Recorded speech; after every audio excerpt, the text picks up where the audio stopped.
दोस्तों, इस खूबसूरत औरत के आंसुओं पर मत जाइए। इसके आंसुओं के पीछे छुपी है ऐसी क्राइम की दास्तान जिसे आप सुनेंगे तो आपके पैरों तले ज़मीन खिसक जाएगी। ये क्राइम की स्टोरी कुछ ऐसी अजीबोगरीब है जो हम सभी के आसपास टहलती रहती है, घूमती रहती है और चीख चीख कर कहती है कि क्रिमिनल कोई और नहीं बल्कि आपके घर का खुद आपका आदमी है। दोस्तों, एक क्राइम की घटना शुरू होती है मध्य प्रदेश के धार जिले के गोंदीखेड़ा चारण की, जहां पर एक मिर्ची व्यापारी अपने पूरे परिवार के साथ रहते थे। उनका नाम है देवकृष्ण पुरोहित। अब क्या होता है, 6 से 7 अप्रैल की दरमियानी रात को घर में अचानक से चीख पुकार शुरू हो जाती है। घर वाले उठ खड़े होते हैं और एकदम कमरे के अंदर जाके देखते हैं तो जो मिर्ची व्यापारी देवकृष्ण पुरोहित है उसके पलंग पे खून पसरा हुआ है, खून बह रहा है। देवकृष्ण के सिर पे किसी ने ऐसा वार किया था कि देवकृष्ण वहीं पर बेहोश पड़ा हुआ, लगभग मर चुका था वो।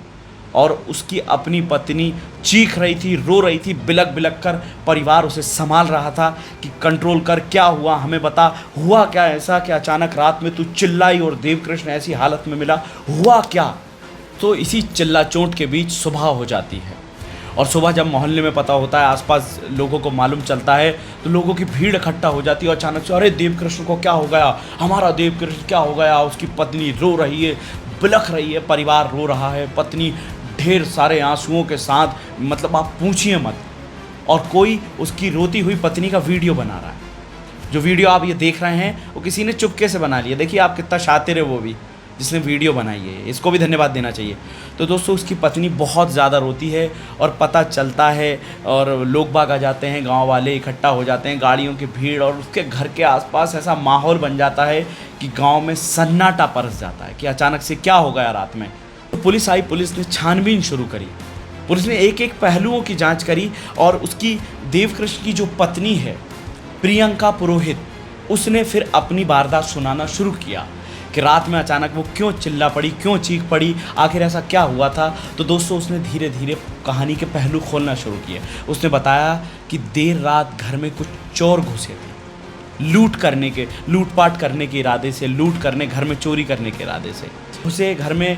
और अलमारी टूटी हुई पड़ी हुई थी, सामान बिखरा हुआ पड़ा था। पुलिस ने वो भी छानबीन करी, देखा कुछ सामने गहने पड़े हुए हैं और घर से पैसा गायब भी हुआ, गहने भी गायब हुए। प्रियंका इस बारे में बता रही थी पुलिस को कि घर में जो है खासकर लूट ही हुई है और चोरों ने ही देवकृष्ण पुरोहित को मारा था। चोर जो है घर में लूट के इरादे से घुसे थे और देवकृष्ण को किसी और ने नहीं बल्कि उन चोरों ने मारा था, क्योंकि देवकृष्ण उनको रोक रहा था, उनको चोरी करने से रोक रहा था। और ये पूरी की पूरी लूटपाट की एक घटना थी। चूंकि प्रियंका दूसरे कमरे में थी, वो सो रही थी, उसने ऐसा बताया। और ये लूटपाट की घटना के क्रम में देवकृष्ण चोरों को रोक रहा था, चोरों ने उसके ऊपर हमला कर दिया क्योंकि वो उसने चोरी करने से रोक रहा था। ये कहना था प्रियंका का। दोस्तों, पूरा मामला इस तरीके का बताया गया जैसे घर में बहुत बड़ी चोरी हुई है और इतनी बड़ी चोर जो है लूटने आए थे और वो कुछ जरा सा पैसा और कुछ रकम लूट के घर से चले गए, लेकिन वो देवकृष्ण को मार कर चले गए। और इसीलिए उसकी पत्नी रात में चीखी, चिल्लाई, उठाई, सबको, मोहल्ले पड़ोसी को उठाया। तो इसी बीच पुलिस ने 6 घंटे तक उस मामले की जानबीन करते रहे, हर एक पहलू जांच किया, घर की नई नई चीज़ें खंगाली गई, कुछ रिपोर्ट्स भी निकाली गई। और लगभग पूरी कहानी में 6 घंटे के बाद पुलिस ने एक ऐसा खुलासा कर दिया जिसे सुनकर देवकृष्ण का परिवार, उसका मोहल्ला और पूरा का पूरा गोंदीखेड़ा चारण स्तब्ध रह गया। वो सोचने पर मजबूर हो गया कि आखिर ऐसा कैसे हो गया, या आखिर ऐसा कैसे हो गया। मतलब वो पागल होगा ये सुनने के बाद दोस्तों, और आप सुनोगे तो आप भी यही कहोगे कि आखिर ऐसा कैसे हो गया। तो दोस्तों, पुलिस जब प्रियंका से पूछताछ कर रही थी, उस दौरान प्रियंका का बेकाबू हो जाना, बात बात पर चिल्ला देना, ये पुलिस को बड़ा अजीब लग रहा था। पुलिस कह रही थी कि मतलब इतना अजीबोगरीब जवाब कोई कैसे दे सकता है। साथ में प्रियंका का मोबाइल गायब होना और प्रियंका का ये भी कहना कि मेरे साथ झीना झपटी हुई थी और मुझे चोरों ने खींचा भी था, पकड़ा भी था। तो उसके शरीर पे कहीं भी एक निशान, एक खरोंच नहीं थी। तो पुलिस ने और तफ्तीश की और ज़्यादा जानकारी निकाली और पुलिस ने एक ऐसा खुलासा किया जिसे सुनकर सब हैरत में पड़ गए, सब हैरान हो गए। पूरा का पूरा गोंदी खेड़ा चारण ये मानने को तैयार नहीं था कि क्या वाकई में ऐसा हुआ है। पुलिस ने दोस्तों ऐसा खुलासा कर दिया जिसे आप सुनेंगे तो आप भी कहेंगे कि क्या क्राइम ऐसा भी हो सकता है। जी हाँ, क्राइम ऐसा हो सकता है। देवकृष्ण पुरोहित को मारने वाला कोई और नहीं बल्कि उसकी अपनी ही पत्नी प्रियंका पुरोहित थी, जो ये मगरमच्छ के आंसू दिखा रही थी। इतनी तेज रो रही थी, इतनी तेज रो रही थी कि सबको यही लग रहा था कि देवकृष्ण के मरने का सबसे ज़्यादा दुख इसकी अपनी पत्नी को है। और उसी की पत्नी, ये पत्नी ड्रामेबाज पत्नी, ये बिल्कुल मगरमच्छ से भी बड़े आंसू दिखाने वाली पत्नी ही उसकी कातिल निकली। दरअसल मामला दोस्तों, हम पीछे की ओर चलते हैं। असल में क्या होता है, प्रियंका की शादी देवकृष्ण से 15 साल की उम्र में हो जाती है। प्रियंका की उम्र 27 है, देवकृष्ण की उम्र 33 साल थी और इन दोनों का परिवार अच्छा चल रहा था। देवकृष्ण मिर्ची का व्यापारी था और शादी होती है, परिवार अच्छा चलता है। तो इसी बीच प्रियंका को किसी और से मोहब्बत हो जाती है, किसी और से प्यार हो जाता है। उसका नैन मटक्का देवकृष्ण के अलावा किसी और से भी शुरू हो जाता है और बस वहीं से ये प्लानिंग दिन ब दिन शुरू होती रहती है, दिन ब दिन आगे बढ़ती रहती है कि कैसे देवकृष्ण को रास्ते से हटाया जाए, किस तरीके का प्लान बनाया जाए जो बहुत आसान हो, इजी हो और पब्लिक को 1% शक हमारे ऊपर नहीं हो। इसके प्रेमी का नाम है कमलेश पुरोहित। ये भी पुरोहित था क्योंकि देवकृष्ण पुरोहित थे, प्रियंका पुरोहित है और साथ में कमलेश भी पुरोहित था। तो इस मर्डर के कुछ दिन पहले एक मीटिंग होती है जिसमें प्रियंका, कमलेश और साथ में एक तीसरा शातिर मुजरिम, तीसरा सीरियल किलर, तीसरा सुपारी लेकर मारने वाला सुरेंद्र भाटी, जी हाँ दोस्तों, वो भी इस करतूत में शामिल है। इन तीनों की बैठक होती है, तीनों प्लान बनाते हैं कि ऐसा कौन सा प्लान हो जो बहुत इजी हो और बहुत आसानी से हम इसको सॉल्व करके निकल जाएं और देवकृष्ण पुरोहित को रास्ते से कैसे हटा दिया जाए। इन्होंने प्लान बनाया और प्लान कहीं तक बहुत सक्सेस भी रहा। इन्होंने उस प्लान का नाम दिया चोरी और लूटपाट करने का प्लान। इन्होंने ये कहा कि हम दोनों चोरी के इरादे से घुसेंगे घर में और प्रियंका तुम जो है रात में दरवाज़ा खुला छोड़ देना। उस दिन तुम डेली की तरह दरवाज़ा बंद मत करना, दरवाजे को खुला छोड़ देना।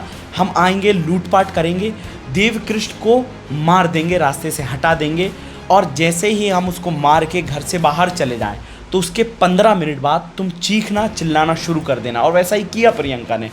देवकृष्ण की मौत के बाद प्रियंका ने शोर करना शुरू कर दिया। तब तक सुरेंद्र भाटी और कमलेश पुरोहित ये दोनों भाग खड़े हुए और ये दोनों भाग जाते हैं और रास्ते का कांटा देवकृष्ण पुरोहित हट जाता है। प्रियंका को उस समय उसके आंसुओं के अंदर बड़ी खुशी महसूस हो रही होगी कि अरे बढ़िया है, हमने इसे मार दिया है, और अंदर ही अंदर उसका मन बहुत खुश हो रहा होगा। लेकिन पुलिस भी कोई कम नहीं थी। पुलिस इनसे 4 गुना शातिर होती है। पुलिस के पास हर एक पहलू होता है जांच का, हर एक पड़ताल होती है और सब कुछ होता है। और पुलिस ने महज 6 घंटे में ये साबित कर दिया कि क्रिमिनल कितना ही शार्प माइंड हो, कितना ही बड़ा हो, पुलिस के आगे सब ढेर हो जाते हैं। और ऐसा ही हुआ। पुलिस ने उस बातचीत के दौरान प्रियंका के बयानों में इतनी ज़्यादा गड़बड़ी पाई, इतना सब कुछ किया, और जब सख्ती से पूछताछ की तो प्रियंका ने अपने एक्टिंग भरे मुंह से सब कुछ उगल दिया। उसने सब कुछ बता दिया, ए से लेके जेड तक पूरी कहानी पुलिस के सामने परोस दी। और पुलिस ने बिना किसी देरी के प्रियंका और उसके प्रेमी कमलेश पुरोहित को गिरफ्तार करके आगे की कार्रवाई के लिए भेज दिया।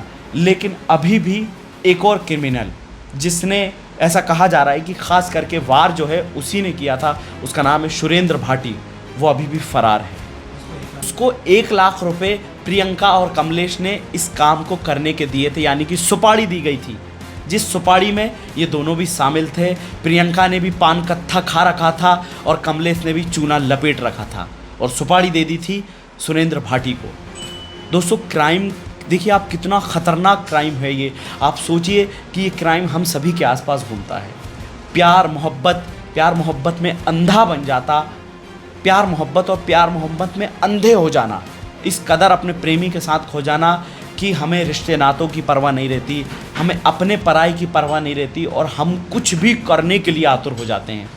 ऐसा ही कुछ हुआ प्रियंका के साथ। और उसने अपने प्रेमी के साथ मिलकर एक मिर्ची व्यापारी जो कि मध्य प्रदेश के एक जिले धार के गोंदी खेड़ा चारण के निवासी थे, उनका परिवार पूरी तरह बिखर गया है, पूरी तरह टूट गया है।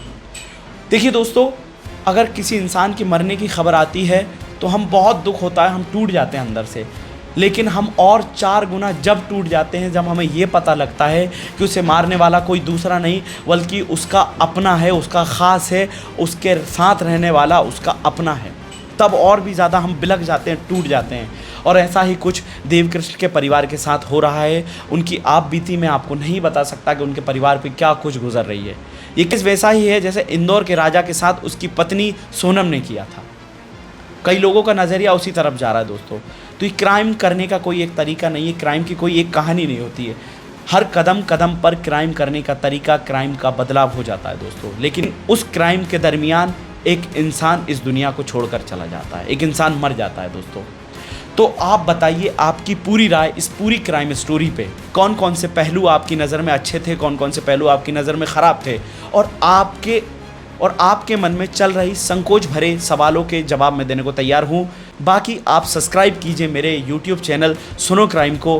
तब तक आप सभी से इजाज़त चाहता हूँ मैं। जय हिंद, जय भारत।